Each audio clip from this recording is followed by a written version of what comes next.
साहित्योत्सव 2023 में अलग अलग भाषाओं के साहित्यकार आ रहे हैं, प्रोफेसर आ रहे हैं। इस वक्त हम प्रोफेसर मोहम्मद आज़म साहब से रूबरू हो रहे हैं और भाषा अर्पण समारोह भी शुरू हो रहा है।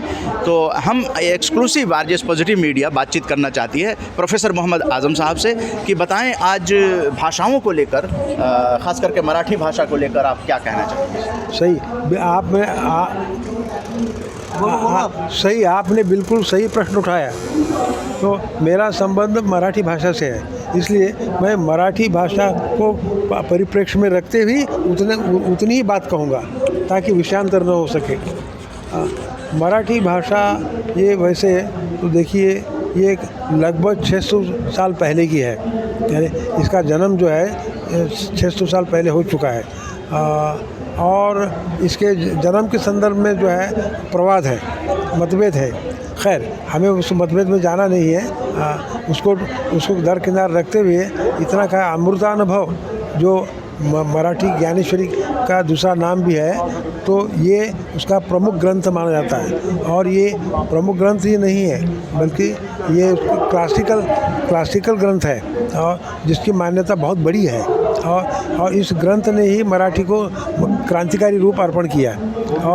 और ये बताया गया है कि मराठी का उद्भव संस्कृत से न होकर के प्राकृत की धारा होते हुए अपभ्रंश से इसका संबंध है। तो इस गलत धारणा को सर्वप्रथम सुधार कर लेना चाहिए। और बहुत बड़े विद्वान तक इस बारे में गलती कर बैठते हैं। वो गलती न हो ऐसी एक राष्ट्र अपेक्षा मेरी है। बताएं साहित्योत्सव को लेकर क्या बताना चाहेंगे, जिस तरह से साहित्य को प्रमोशन देने के लिए साहित्य अकेडमी का ये प्रयास है। देखिए साहित्य अकेडमी के प्रयास के बारे में क्या बताएं आपको। 24 भाषा में होता है तो उनके प्रति तो आस्था है ही उनकी, लेकिन जो छोटी मोटी भाषाएं जो हैं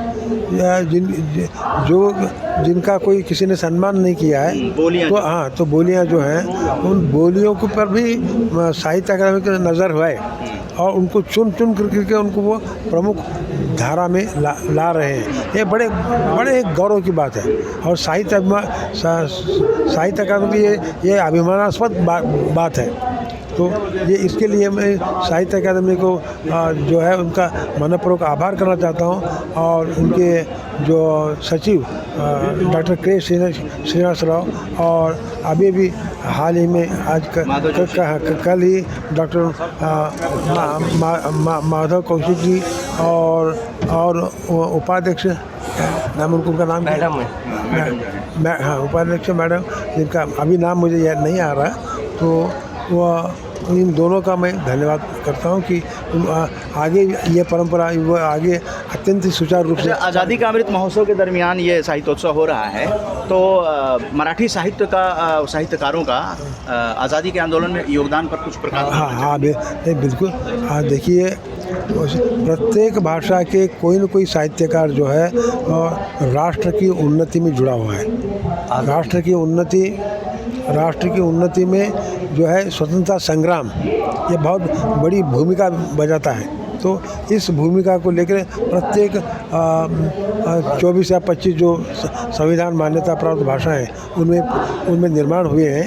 और हर एक भाषा को अपना ये हर एक भाषा अपना गौरव समझती है कि योगदान उनका रहा है इस स्वतंत्रता के। और स्वतंत्रता का योगदान होकर अब 75 साल हो गए, तो कोई छोटी मोटी बात नहीं। भाषा राष्ट्र कवियों में महत्वपूर्ण श्यामलाल गुप्त जी की अनेक कविताएं जो हैं पार्षद है ना, तो मराठी में कुछ बताएंगे। जैसे विजयी विश्व तिरंगा प्यारा झंडा ऊंचे पूरे देश को आंदोलित किया था, स्कूल में गाया जाता है जी। तो श्यामलाल गुप्त पार्षद जैसे कुछ मराठी साहित्यकारों का चर्चा करना है। हाँ, मराठी भाषा का जो उस स्तर के कवि या लेखक हो चुके हैं, नहीं ऐसा नहीं है, मगर अभी इस वक्त मुझे मेरा दिमाग काम नहीं कर रहा इसका जवाब मैं ठीक ढंग से दे सकूं। तो गलत देना गलत है। हाँ, इसलिए मैं इस बारे में मेरी सी दुर्बलता को आप माफ़ करेंगे। कोई बात नहीं। तो इस तरह से जो भाषा सम्मान है वो सभी भाषाओं का है और मराठी भाषा के प्रोफेसर मोहम्मद आज़म साहब से आज बातचीत हुई है साहित्योत्सव 2023 के दरमियान। जय हिंद, जय भारत।